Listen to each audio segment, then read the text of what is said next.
oginsharingireko paka ngetuuse ku muntu asembayo ekawempe buli anagenda enteekawempe naye ate ejja tuyamba paka throughout the course. Munnayuganda twakkiriziganyizza nti buli omu anaakola ekintu kye, buli omu anaazanya lole, wa media anaazanya paati ye, n'owa ground anaazanya paati ye. Tugenda kukuba kizevu era tugenda kufuna result bweziti. Ogiraba eno bakugamba nti poliisi etandise okunoonyereza ku musajja wayo DPC Wandegeya eyakuba abaana baki, eyakuba abaana ba People Power, naye nga abantu bano baali ku order, baali basindike. Kyogamba poliisi tebamanyi kino yakuba, kati banoonyereza ki? Nakugambye wano ffe tetuyitangako mu constitution ya Museveni kumuggyako, twayita mu kintu kye bayita international policies, kubanga nabagamba Uganda is a global village. Era nenkugamba nti egundi yaffe eddembe lyaffe ly'okulonda Museveni si yalituwa, nedda baba lituweebwa international charters nga Rome statute n'endala. Kati njagala nkulaga ekintu kino kyavudde walwaki bakoze ekintu kino. Manyi abantu bano bakuwundiisa mu system najja etunoonyereza naye abatagamba gwe in actual sense abeera tagamba gwe si gwe gwabeera agamba. Kati munnayuganda njagala nkulaga eddembere we liri ery'okulonda, then nkulage nono omusajja bamuvunaaniddewa. Ngenda kwogera kuki, ngenda kwogera ku UN, ngenda kwogera ku UN charter, ngenda kuyitira mu Rome statute, kubanga Rome statute is a doctrine of the International Criminal Court ICC. Okitegera? Kati je article 25 ne article 27 zigamba zitya. Article 25 okimanyi ekwedembere ery'okulonda eya Rome statute. Okitegera? Eraga bulungi nnyo okulonda kwekunaabeera. Kanjikutere wano gyeyitire musoma samale eno article gisome 25. Nakugamba foreign policies influence domestic policy. Okola kwa domestic policy kuli influenced by foreign policies, kubanga we are living in a global village. Tuli mu domestic policy, siri mu foreign policy. Naye nkozesa international charters lwaki? Nkulaga nti we twayita constitution ya Museveni yali too weak okutudefendinga. Tunula wano eno Rome statute, tunulya article 25 ogisoma ogimale, njagala osome samale ekugamba etya. Ekulaga engeri okulonda gye kulina okukondaktingibwamu. Museveni yasayininga ku ndagaano eno era nakkiriza nti okulonda ba democracy agenda kutambulanga according to this charter. Munnayuganda mu foreign policy nakugamba revolution yaffe mu foreign policy eyita mu democracy and human rights. Wabula we tudda ku ground eyita mu democratic rights and human rights. Democratic rights tezikuweebwa Museveni, nedda zikuweebwa zino charters, okuli eya UN, okuli neyaki, okuli tulina Commonwealth charter oba Royal charter, byebirambika engeri akalungi kabeeramu gyekakola gyekalina okubibwamu. Lwaki? Kubanga nakugamba Royal charter eno abazungu bano bebateekawo system eno nga baagala batuviire bo bagende batwekere system yabwe ekolaki etufuga. Kati balambika bulungi nnyo akalungi kalina okukondaktingibwamu. Okitegeera? So si ono Museveni ngeri yakagalamu, kubanga ekyo ekintu ekyo akikola kubanga azimba fake system. Kyofulaba constitution ye yagiteekako ba blockers. Kati oyo musajja bamuvunaanira article 27 nayo kanjikuteere wano. Eno article 27 ogiraba ekugamba nti omuntu yenna yena agenda okubeeramu ebyo ebikolobero ebyokukuba abantu. Ne Museveni yennyini ntagenda kuprotectinga senga kyata ene nakwetaaga, tagenda kuprotectinga. Wabula ekyo Museveni kikyakola kyekyamukozesa ekintu ekyo mbuno alage nti no kati system bw'oli batandise omunoonyerezaako. Ayagala kubikkirira misango, kubanga tebasobola kuvunaana misango ebiri mu kooti, tebasobola kuvunaana musango gumu mu kooti bbiri ez'enjawulo. Balina osooka ne bamaliriza guli omusango mweri kooti then nodda mu guno. Mukitegera? Naye according to these charters zino ba champion ba democracy, Museveni si alina okuvunaana omusajja oyo. Kati olwokubanga tumutaddeko ekibuli tuwalabisiza ku international scene, kati naye akulaga nti areactinga kukakkanya mu byonna. Bagamba ka Museveni ako wadde bali tuli mu system y'abantu abasiru, naye ka Museveni kalimu okwo ku magezi wali mu kusooka nga kakitegedde nti kagenda zimba fake system, kateekawo balobist.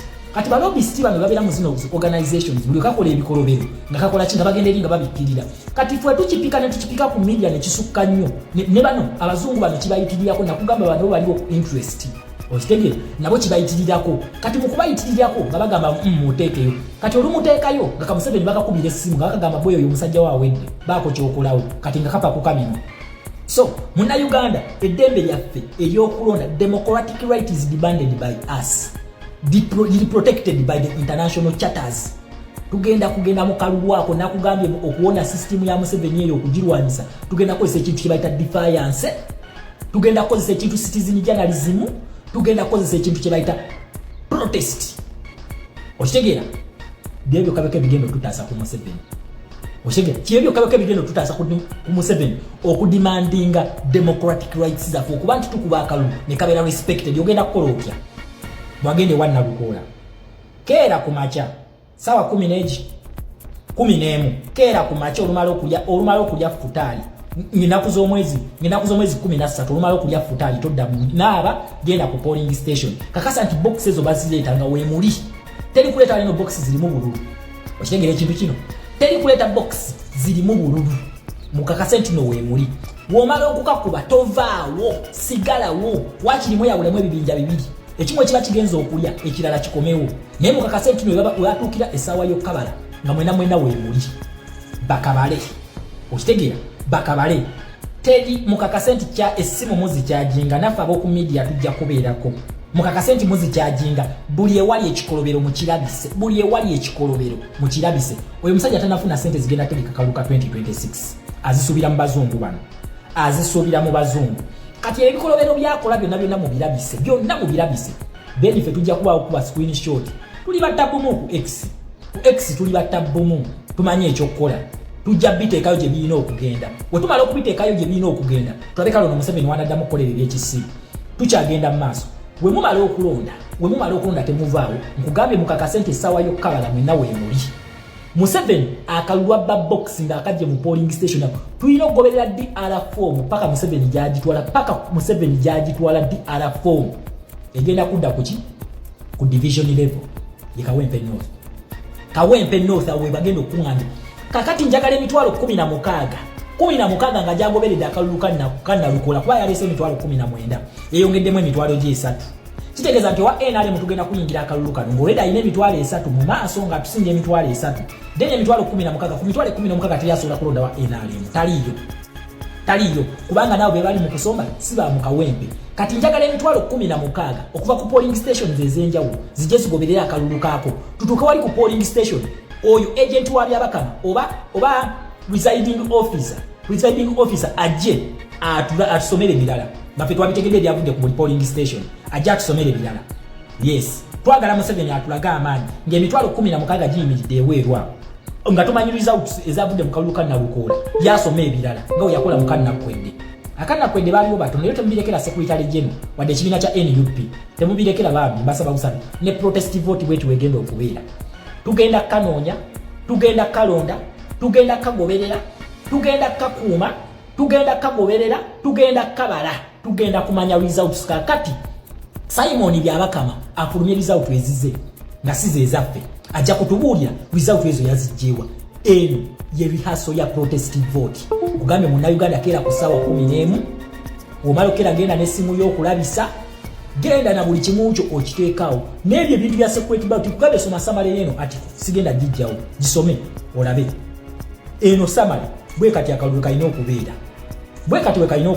alina n'ebyadduka Museveni atya dialogue naye nga te dialogue zirina okubaamu okitegeera ne yeekweka ne bamugamba jangu mu dialogue ne yeekweka NUP yaka exercising democracy nga wayina okubeera eyo dialogue eyaliwo wakati waba contestants it is within the democratic the Rome statute mwekiri mu democratic rights eza UN okitegeera ekintu ekyo naye kakati koka Museveni katuuka ku dialogue nga kadduka olwokuba kakola opposition eyaako okitegeera ekintu ekyo so bannayuganda tukere ku 11 tukasuule teri kuvaawo waki tuyawuzemu group 2 emu egenda okulya endala ekomewo ekakuume then wano mu Kabala fena tubeerewo nga group zonna zikola ki weeziri tutambule okuva ku polling station nga tukubera DR forms paka we bakabalira kubanga results tugenda kuba tuzimanyi kakati yafulumye result endala akawa NRM kugambe tuyingira akalulu kano nga Museveni atubye emitwalo 3 obwedde wa NRM agirina naye kakasa tulye emitwalo 16 gyonna tekuli asobola kulonda NRM buli omwalonde mbasaba buli omwalonde bwe tunakola ekintu kino tugenda kujjako Museveni oyo fala nga nesasi teryali fulumiza olw'ensonga n'abo bafulumya amasasi ne bakama bawe tebasobola baprotecti nga tebasobola twesinkane nga tuvudde mu kalulu tweyongerewo ne zino chatters Munnayuganda ozimanyi tugenda okuyingira 2026 nga muli kibiri. Assalamu alaikum wa rahmatullahi wa barakatuh. Amanya n'eddoboozi Haji Abdu omusomi w'eddua nkola ku nsonga ez'enjawulo emirimu nga gikutataganyeko ebyenfuna byo nga bidobonkanye ne oba oli bweru wa ggwanga emirimu gya kutankalanako jangu kusomere ku ddua okubedda nedda eddua zaabaawo eddua zisomibwa omuntu n'oterezebwa mu mbeera yonna ebadde ekwesibyeko akanyaga nina ekyoto kyensobola okukumira wadde oli bweru wa ggwanga nga toli kumpi wano n'ofuna omukisa ogwo nawe n'osomerwako ku ddua nga nkuteddeko n'akabaani Allah ajja kusaasira, ajja kwanukula.